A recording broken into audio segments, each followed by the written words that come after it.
Connections Radio presents. Welcome to Vegas Hockey Hub here on PRConnectionsRadio.com, the voice of new media. I'm your host, Ian Kelly.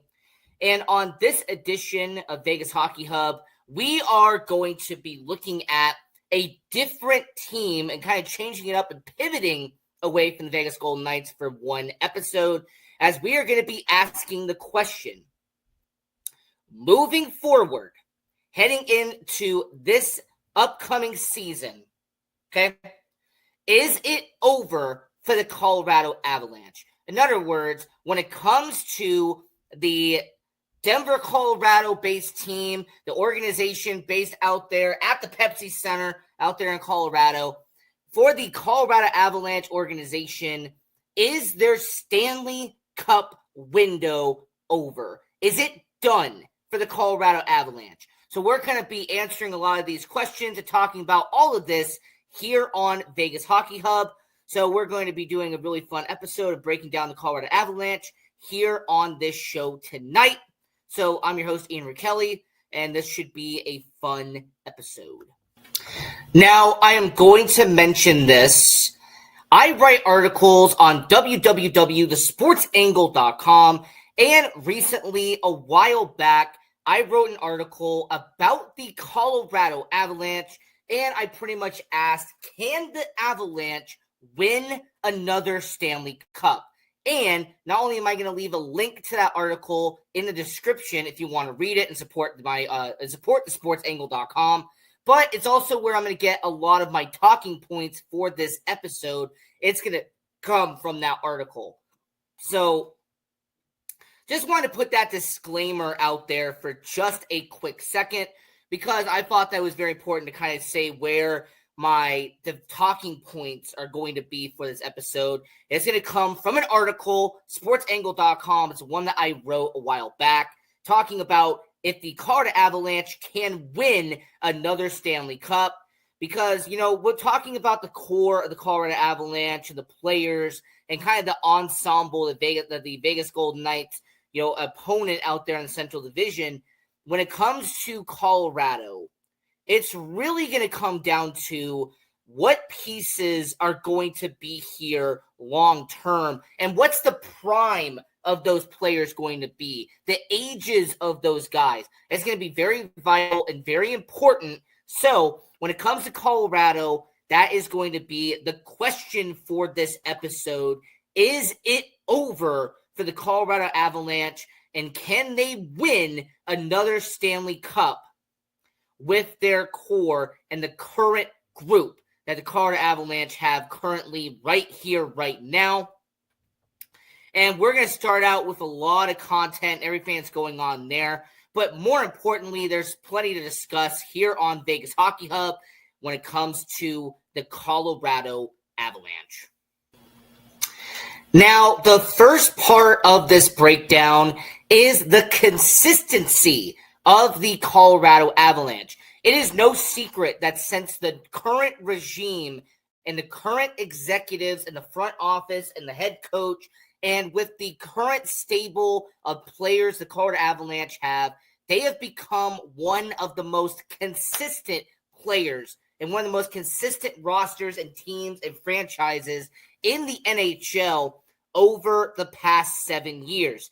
The Colorado Avalanche have made the playoffs every single year since 2017-2018. It's a Colorado Avalanche team that is a few years removed from winning a Stanley Cup and beating Tampa Bay. That was in 2022. Yes, we're a few years removed from that. But when it comes to Colorado, they've made those playoff runs. They have been really consistent since the 2018 Stanley Cup playoffs, being there, regardless if it's a first-round exit, a second-round exit, a Western Conference Finals appearance, regardless of what it has been, Colorado has been consistency defined over this current stretch of time.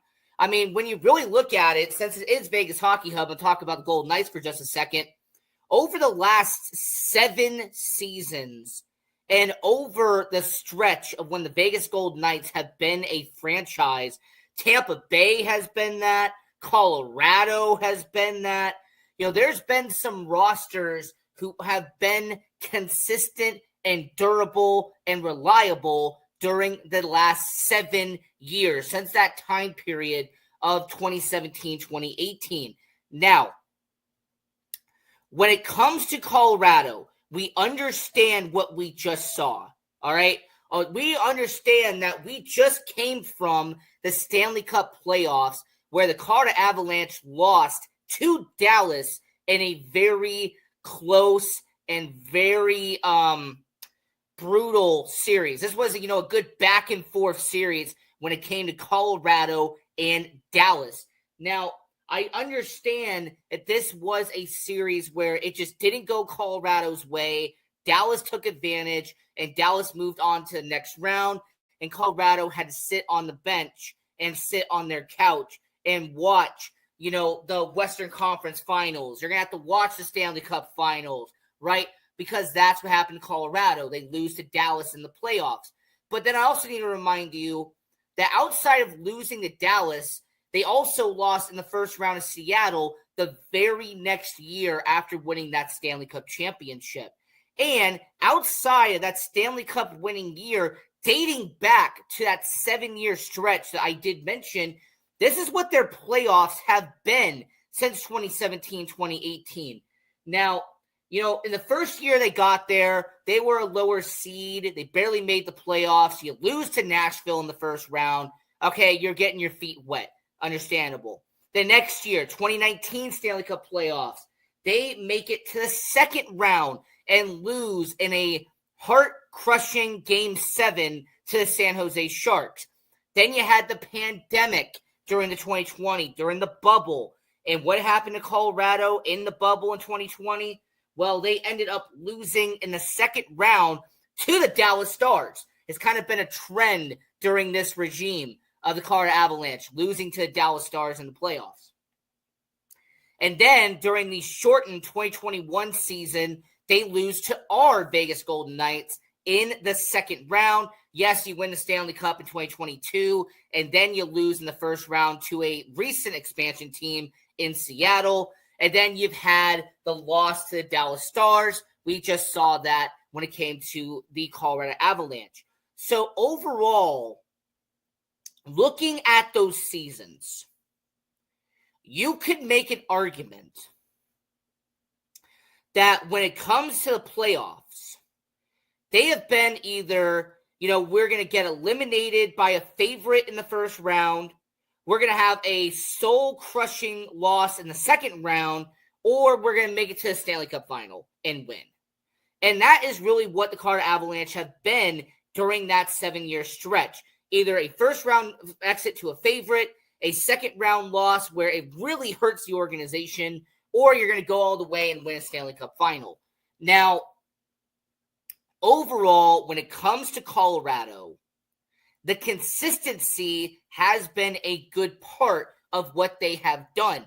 Them being among the odds-on favorites at the beginning of the year to win a Stanley Cup. They have been on that list of being one of the top 5 teams, being one of the top 10 teams when you go to BetMGM or you go to Caesars Sportsbook or whatever a site you want to use. They are among the favorites when you begin the season, and that's actually what we were looking at here. This year, Colorado, top 5 favorite to come out of the Western Conference, to be a Stanley Cup final representative in the Western Conference. We're seeing that, when it came to the Colorado Avalanche this season. So, overall, when it comes to Colorado, your consistency is the one thing going for you. The fact that you are making the playoffs year in and year out. But let's go over instead of the one positive of consistency, then let's turn it and let's flip it the other way here on Vegas Hockey Hub. Now, the negative to being consistent is that eventually your win-loss record is going to slow down a little bit. Eventually, your placement in your division is going to go down a little bit. And we have seen with Colorado that it is slowly starting to be that way. Now, going back to their playoff success and their regular season success that I'm alluding to, I have to mention that this is a Colorado Avalanche team that since 2020, they won their division 3 years in a row. In that 2020 shortened year, the 2021 shortened year, and then the 2022 year where they won the Stanley Cup. I also want to mention to you that this is the Colorado Avalanche organization that if you look at the past season, you're around 50 wins on the year for Colorado, but even that was just good enough to be a 3 seed in the Central. So they go from being back-to-back division winners. They do it 3 years in a row. You win a Stanley Cup during that time. You have all this great success. And then when you end up, the year after you win the Stanley Cup, you win your division again, but then you lose to a wild card team. And then the next years that follow, you're no longer the number 1 team in the division because you have Winnipeg, you have Dallas. Those have really surpassed Colorado at this point as the 1A, 1B of the Central Division. And regardless of what Colorado has done, we know that Colorado beat Winnipeg in the first round the last time they faced off in the playoffs. But this is a Colorado Avalanche team that has not done well against the Dallas Stars. They lost to them in that 2020 during the bubble. They lost to Dallas there.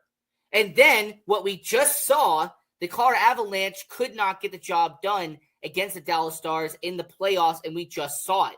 So overall, when it comes to a Colorado Avalanche organization, the only slight negative to being a consistent team is that while you're winning, eventually those division titles are going to start disappearing. Eventually, those 50-win seasons that you had back to back to back, those are eventually going to start disappearing when it comes to Colorado. I mean, at this point, you're around 50 wins per year. We've seen that for Colorado. That's the consistency part. But how much longer can you do that? And, when it comes to the roster itself, that's going to be a main indicator of the Colorado Avalanche. So going over the list of the positive and negative to Colorado, positive 1 is that your consistency has benefited you. Your consistency since 2017-2018, you make the playoffs every single year. You won a Stanley Cup a few years back. But the negative to consistency, the only negative to it, is that your wins are going to slowly start to go down. The consistency means your division winning is slowly going to disappear. You're going to fall a little bit in the division standings. And we saw with Colorado this past year that they're no longer the top dog in the Central. Now, let's shift over to the roster because there is one positive and there's one negative that we're going to go over when it comes to the roster of the Colorado Avalanche. Now, getting into that positive when it comes to the roster for Colorado, and it is that you have your core players locked up long-term.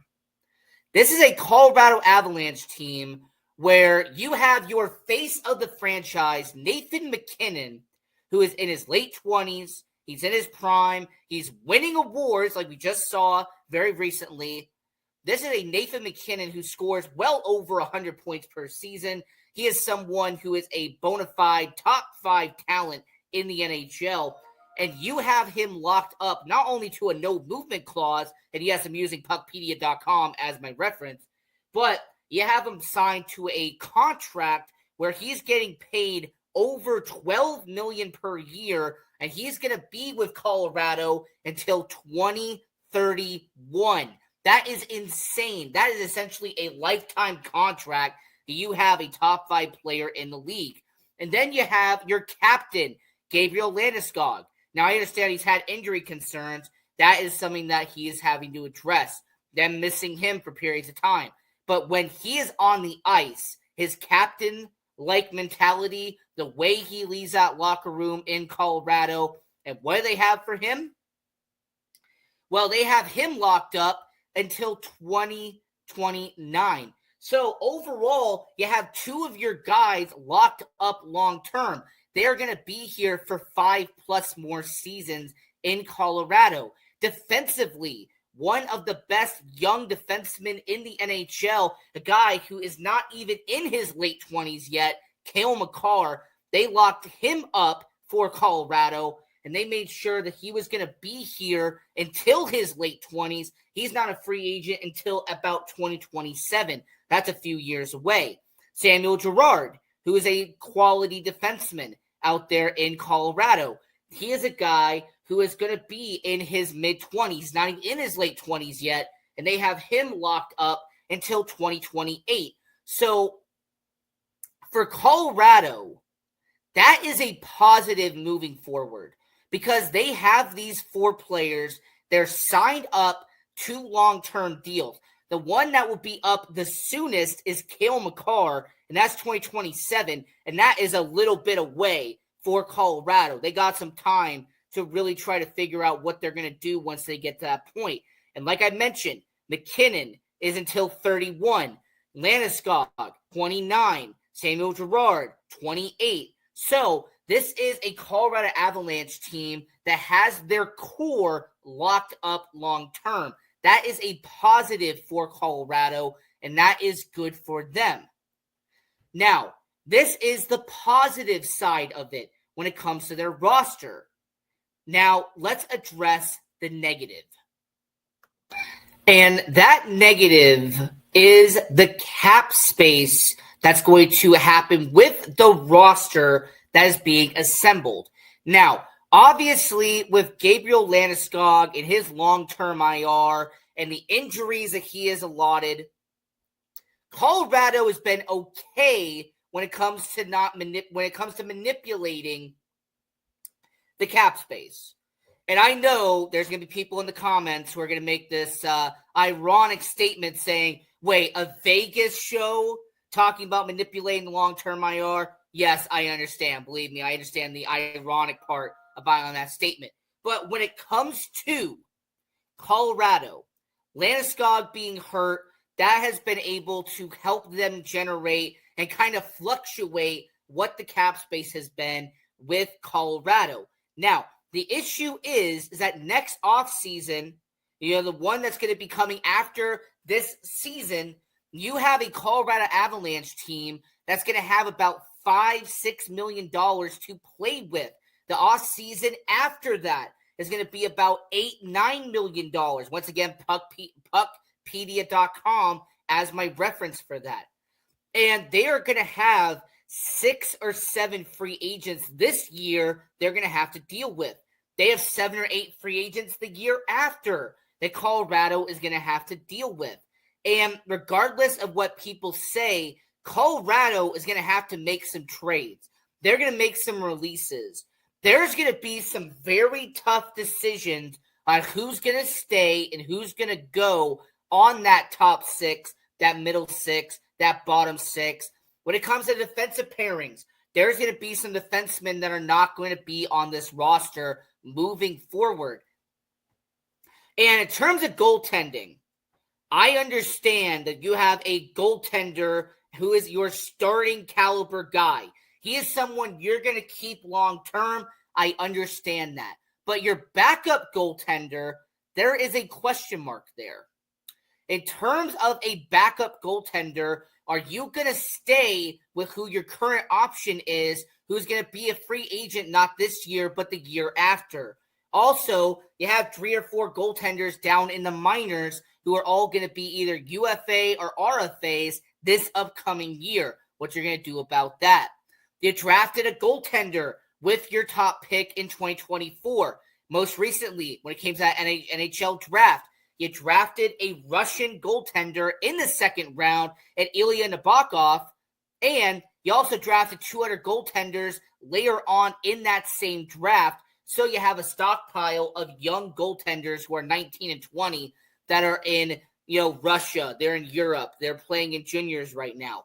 So overall, when it comes to Colorado, while the positive is that you've locked up your core and you do have some good pieces signed for the long term, the negative is that unless you manipulate the cap space for the next 2 seasons, you are going to have to make some very, very tough decisions on who's going to stay and who's going to go.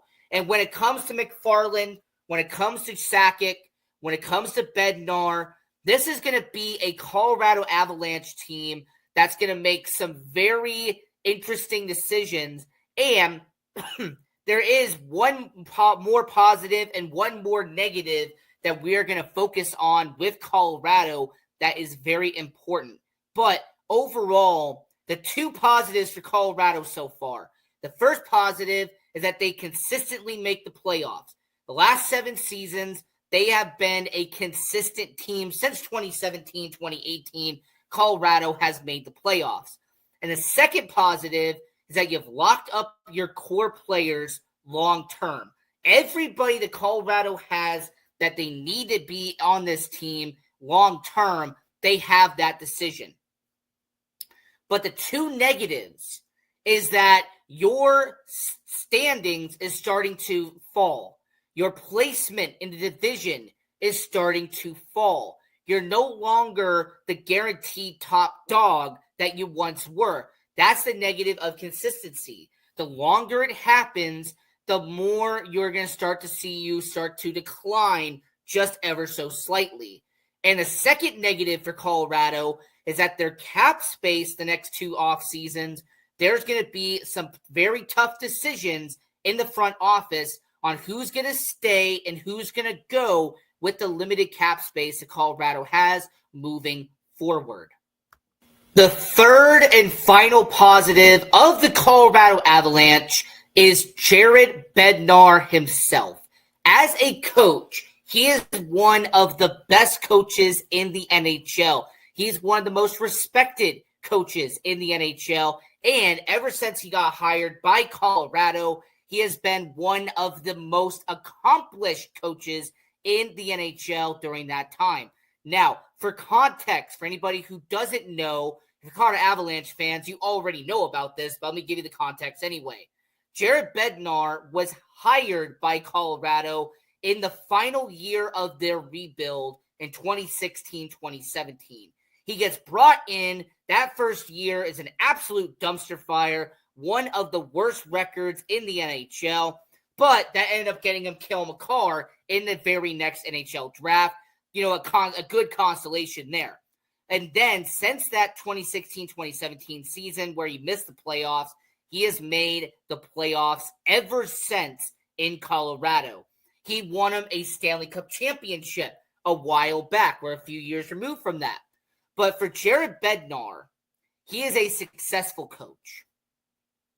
And this is a guy who, as anybody who's actually studied Jared Bednar, he actually had a very good tenure in the ECHL when he was a coach there. Then he gets brought over to the NHL. He's had a very good run in the NHL. And as someone who has been with one franchise and one franchise only in the NHL, Jared Bednar has gotten the most out of his players, and he does it every single night. So when you have a top 5 coach in the NHL, that is going to help you positively down the road. Okay? When you have a John Cooper, it's going to help you. When you have a Bruce Cassidy, it's going to help you. When you have a Jared Bednar, it's going to help you. When you have a Paul Maurice, it's going to help you. When you look at the teams that have won the championships lately, one common denominator has been how great their coach is and how they help them get to a championship. We have seen it over the last couple of years. Now, overall, when it comes to Colorado, Jared Bednar is that final positive piece that Colorado has. So despite the other 2 positives of being overly consistent since 2017, for having your core locked up, None of that would matter as much if you didn't have the stable coaching in Jared Bednar. Those two positives would not weigh as much if Jared Bednar was not a top 5 caliber coach as he is in hockey. He gets the most out of his players. They've had multiple plus 100 point scores in the NHL out there in Colorado. You have middle six forwards who are scoring over 20 goals per season in Colorado. He's doing well there. In terms of the defense, having two solid defensive pairings has kind of been his niche over the last couple of seasons in Colorado. He gets a lot out of his third defensive pairing, regardless of what combination it is. And despite the rotation wheel of goaltenders we have seen in Colorado since he has been there, he has found a way to get a lot out of those guys, regardless of who it has been. Even when Calvin Pickard was their goalie at the beginning of 2016, 2017, they had that huge rotation wheel of guys during that final year of the rebuild. Those goaltenders, he did try to get the most out of. So overall, Jared Bednar is the third and most positive point of Colorado. As long as Colorado has Jared Bednar, as long as he is behind the bench and he's leading his guys, Colorado still has somewhat of a chance of winning another Stanley Cup. But there's one final negative that could end all of this. And that negative is going to be what we're talking about for the final 4 minutes of this show. And that negative is your prospects. It's your future in Colorado. And let me try to explain what I mean by this. Now, NHL.com, who I get this reference from, Colorado is ranked 18th in the prospects in terms of ranking of the NHL. So out of 32 teams, Colorado is ranked 18th. That is around average in Colorado. And the way that the NHL explains this is actually why it's a negative for Colorado. They have a top-heavy prospect pool. They have 4 prospects that are deemed ready or future ready in Colorado. But then after those top 4 prospects, you don't have much in terms of quality in Colorado. In other words, there's a Colorado Avalanche team that is banking on those top 4 prospects to eventually get into the NHL and be solid NHLers in Colorado. I also want to mention it's also the same Colorado Avalanche team that in terms of future draft picks, they don't have much. They really do not have, in terms of first-round pick, second-round pick, and third-round pick, this year and even the next year afterwards, it's very bleak. There isn't much in terms of draft picks moving forward for Colorado. They've essentially traded a lot of it away to bring in guys to help out with their middle six. They trade away their draft picks so that they can get players now instead of the future. And the reason why this is the last negative for Colorado is that when you have a mid-pack prospect pool, you only have a few prospects of note in your roster. Unless you go out and get veterans in free agency, which once again I allude to, you only have about $5 or $6 million to play with moving forward. That's going to leave you in a weird place where you're not making the Stanley Cup Finals. You're not making the Western Conference Finals. You're losing in the first and second round around this point the last 2 seasons. And for Colorado, you're not the top dog in the Central anymore. Winnipeg and Dallas have been those 2 teams. So for Colorado, going over the negatives one more time, the first negative is that this is an organization that is starting to lose their place as a top dog in the Central. Second negative is that their roster and their cap space, they're going to make some tough decisions on who they're going to stay and who they're going to let go. And then the third and final one is that your prospect and your future pool is not looking promising moving forward. So hopefully this is a good episode for you. Just want to change it up a little bit. I know we talk about Vegas Golden Knights all the time, but this is us talking about, is it over for the Colorado Avalanche? Can they win a Stanley Cup moving forward? Let us know in the comments down below. And until next time, thanks for watching. Continue watching Vegas Hockey Hub. Subscribe to our YouTube channel. And until next time, have a good one. PR Connections Radio thanks you for watching this podcast. Check out more episodes of this show and our others at prconnectionsradio.com.